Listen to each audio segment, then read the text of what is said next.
Hello everyone. இந்த வீடியோல CMA Inter Group 2 Paper 10 Cost and Management Accounting Financial Managementல ஒரு important question 6 mark question. இது December 2021ல கேட்டிருக்கிற question. இதுக்கான answer கொடுத்திருக்காங்க சஜஸ்டட் ஆன்சர். பட் இது எப்படி வந்தது அப்படிங்கிற ஒர்க்கிங்ஸை டீட்டெயிலாக இந்த வீடியோவில் பார்க்க போகிறோம். நம்ம டெலகிராம் குரூப்பை ஆல்ரெடி நீங்கள் ஜாயின் பண்ணாமல் இருந்தீங்கன்னா அதில் ஜாயின் பண்ணிக்கோங்க. அதனுடைய லிங்க் கீழே டிஸ்கிரிப்ஷன் பாக்ஸ்லேயும் கமெண்ட் பாக்ஸ்லேயும் இருக்குது. உங்களுக்கு எந்த டவுட்னாலும் டெலகிராம் குரூப்பில் நீங்கள் கேட்கலாம். உடனடியாக உங்களுக்கு அங்கே டவுட் கிளாரிஃபிகேஷன் கிடைக்கும். நம்ம யூடியூப் சேனலுக்கு இதான் ஃபஸ்ட் டைம் வரீங்க அப்படின்னா மறக்காமல் சப்ஸ்கிரைப் பண்ணிக்கோங்க. உங்கள் ஃப்ரெண்ட்ஸ் எல்லாருக்குமே ஷேர் பண்ணுங்கள். அவங்களுக்கும் இந்த எக்ஸாம் ரிலேட்டடான வீடியோஸும் அண்ட் அப்டேஷனும் உங்களுக்கு ரொம்ப யூஸ்ஃபுல்லாக இருக்கும். இதில் என்ன சம்முன்னு பார்க்கலாம். இது ஒரு 6 மார்க் சம்மு. பட் இதில் பார்த்தீங்கன்னாலே தெரியும், ஸ்டெப் மார்க் எதுவுமே விட்டு போகாமல் இதில் சப் கொஸ்டின்ஸ் கேட்டிருக்காங்க. 4 கொஸ்டினில் 2, 1, 1, 2 6 மார்க்குக்கான கொஸ்டின்ஸ் இது. இதில் balance sheet of a company கொடுத்துருக்காங்க. இதில் ஈக்விட்டி அண்ட் லயபிலிட்டிஸில் ஈக்விட்டி ஷேர் கேபிட்டல் ஒவ்வொரு ஷேரும் 10 ரூபா, total amount 1,20,000, other equity 40,000, long term டெப்ட் 10% லாங் டேர்ம் டெப்ட் அது 1,60,000, கரண்ட் லயபிலிட்டிஸ் 80,000. இந்த பக்கம் அசட்ஸில் net fixed assets 3 lakhs, current assets 1 lakh. கம்பெனியுடைய total assets turnover ratio 3, fixed operating cost 2 lakh, variable operating cost 40% of sales, corporate tax rate 35%. இந்த இன்ஃபர்மேஷனை base பண்ணி நம்ம கீழே இருக்கிற 4 கொஸ்டினை ஆன்சர் பண்ணணும். ஆப்ரேட்டிங் லிவரேஜ் என்ன, ஃபைனான்ஷியல் லிவரேஜ் என்ன, கம்பைன் லிவரேஜ் என்ன. ஆப்ரேட்டிங் லிவரேஜுக்கு 2 marks, financial leverage and combine லிவரேஜுக்கு ஈச் 1 மார்க்கு. அண்ட் லாஸ்ட்டாக ஒன்று கேட்டிருக்கிற question, what is the likely level of EB80 if EPS is 3 rupees? இதுக்கு 2 மார்க்ஸ். இப்போ இந்த கொஸ்டினை எப்படி சால்வ் பண்ணுறது அப்படின்னு பார்க்கலாம். ஆப்ரேட்டிங் லிவரேஜ் அப்படின்னா அதுக்கு ஃபார்முலா கான்ட்ரிபியூஷன் பை EB80. இதுக்கு நம்ம கான்ட்ரிபியூஷன் தேவை, EB80 தேவை. ஃபஸ்ட்டு அது எல்லாத்துக்கும் முன்னாடி கான்ட்ரிபியூஷன் கண்டுபிடிக்கணும்னா சேல்ஸு தேவை. சேல்ஸ் இங்கே எங்கேருந்து கண்டுபிடிக்கலாம்? Total assets turnover ratio 3ன்னு கொடுத்துருக்காங்க. Total assets 4 lakhs. Assets turnover ratio என்ன?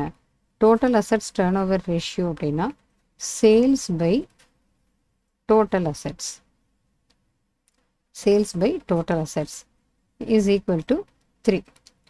Total assets ங்கிறது 4 lakhs. So sales equal to 4 lakh into 3, 12 lakh rupees. இது சேல்ஸ். இந்த சேல்ஸில் இருந்து வேரியபிள் காஸ்ட்டை மைனஸ் பண்ணினா கான்ட்ரிபியூஷன் கிடைக்கும். So minus variable cost. Variable cost எவ்வளவு? 40% ஆஃப் சேல்ஸ். இந்த சேல்ஸில் 40%னா 4.80 lakhs வேரியபிள் காஸ்ட். அது போக contribution is equal to 7,20,000 contribution amount கிடச்சிருச்சு. அடுத்தது ஃபைனான்ஷியல் லிவரேஜை கண்டுபிடிக்கிறதுக்கு EBT தேவை, EB80 பை EBT. ஸோ அது EB80 அண்ட் EBT ரெண்டுமே நமக்கு கான்ட்ரிபியூஷன் வரைக்கும் தான் கண்டுபிடிச்சிருக்கோம். ஸோ EB80 EBT ரெண்டும் பார்க்கலாம். கான்ட்ரிபியூஷனில் இருந்து ஃபிக்ஸடு காஸ்ட்டை மைனஸ் பண்ணிட்டோம் அப்படின்னா நமக்கு EB80 கிடைக்கும். இங்கே ஃபிக்ஸட் ஆப்ரேட்டிங் காஸ்ட்னு கொடுத்துருக்காங்க. இது ஒரு 2 lakhs. ஸோ இந்த 2 lakhs மைனஸ் பண்ணிட்டோம்னா EB80 5.2 lakhs. Earnings before interest and tax. இதில் இன்ட்ரெஸ்ட்டை மைனஸ் பண்ணுறோம். அடுத்தது இன்ட்ரெஸ்ட் எவ்வளவு? 10% ஆன் 1,60,000. ஸோ 16,000 அப்படிங்கிறது 16,000 இன்ட்ரெஸ்ட். ஸோ இன்ட்ரெஸ்ட்டை மைனஸ் பண்ணிட்டோம்னா earnings before tax. Earnings before tax is 5,04,000. 5,04,000ங்கிறது ஏர்னிங்ஸ் பிஃபோர் டேக்ஸ். ஸோ இந்த ஃபார்முலாவுக்கு தேவையானது எல்லாமே நம்ம ரெடி பண்ணிட்டோம். Contribution by EB80 operating leverage, EB80 by EBT financial leverage, combine லிவரேஜில் operating leverage into financial leverage, that is contribution by EBT. இந்த ஃபார்முலாவில் இந்த வேல்யூஸை கொண்டு வந்து சப்ஸ்டியூட் பண்ணுறோம். Contribution 7.2 lakhs, EBIT 5.2 lakhs, operating leverage 1.385. அடுத்து ஃபைனான்ஷியல் லிவரேஜ் EBIT 5,20,000, EBT 5,04,000. இந்த ரெண்டையும் டிவைட் பண்ணினா 1.032. Combine leverage contribution by EBT 7,20,000 by 5,04,000, 1.43. So மொதல் 3 கொஸ்டினுக்கும் நம்ம ஆன்சர் கண்டுபிடிச்சாச்சு. இப்போ அடுத்தது அவங்க கேட்டிருக்கிறது EPS 3 rupees இருந்ததுன்னா what is the likely level of EBIT அப்படின்னு கேட்டிருக்காங்க. First EPS 3. EPSனா என்ன? earnings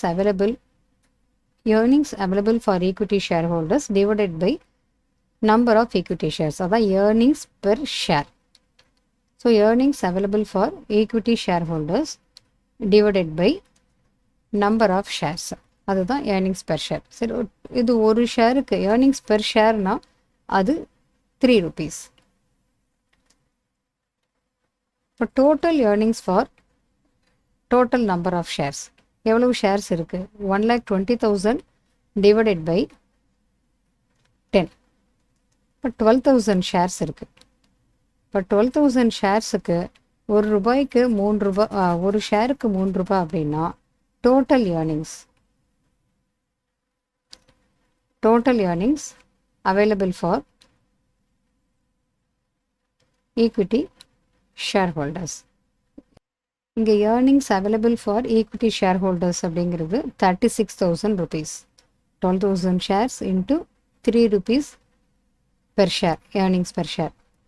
total earnings available for equity share ஹோல்டர்ஸுங்கிறது ஏர்னிங்ஸ் ஆஃப்டர் டேக்ஸ். இப்போ இது ஏர்னிங்ஸ் ஆஃப்டர் டேக்ஸை தான் 36,000 கண்டுபிடிச்சிருக்கோம். இப்போ இதுவே ஏர்னிங்ஸ் பிஃபோர் டேக்ஸ் என்னவா இருக்கணும்? டேக்ஸு 35% போக மீதி இருக்கிற 65% தான் இந்த 36,000. அப்போ ஏர்னிங்ஸ் பிஃபோர் டேக்ஸ்னா டேக்ஸுக்கு முன்னாடி 100% என்னென்னு பார்க்கணும்.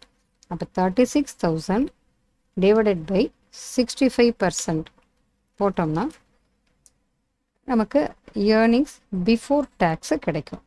இப்போ ஏர்னிங்ஸ் பிஃபோர் டேக்ஸ் எவ்வளோ வருது அமௌண்ட்டு? 55,385. 55,385 rupees. இது ஏர்னிங்ஸ் பிஃபோர் டேக்ஸ். இப்போ நமக்கு கேட்டிருக்கிறது earnings before interest and tax. இதில் இன்ட்ரெஸ்ட்டை அடுத்தது ஆட் பண்ணிக்கோங்க. இன்ட்ரெஸ்ட் எவ்வளவு? மேலே ஆல்ரெடி நம்ம கண்டுபிடிச்சிருக்கோம். ஸோ இன்ட்ரெஸ்ட்டை இங்கே வந்து ஆட் பண்ணணும், ப்ளஸ் பண்ணணும். இன்ட்ரெஸ்ட்டை ஆட் பண்ணிக்கோங்க. இன்ட்ரெஸ்ட்டு ஒரு அமௌண்ட்டு 16,000 இருக்குது.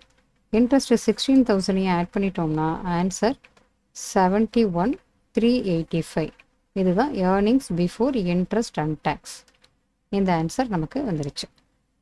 ஸோ இந்த கேல்குலேஷன் எப்படி போடுறது அப்படிங்கிறத இங்கே பார்த்துருக்கோம்.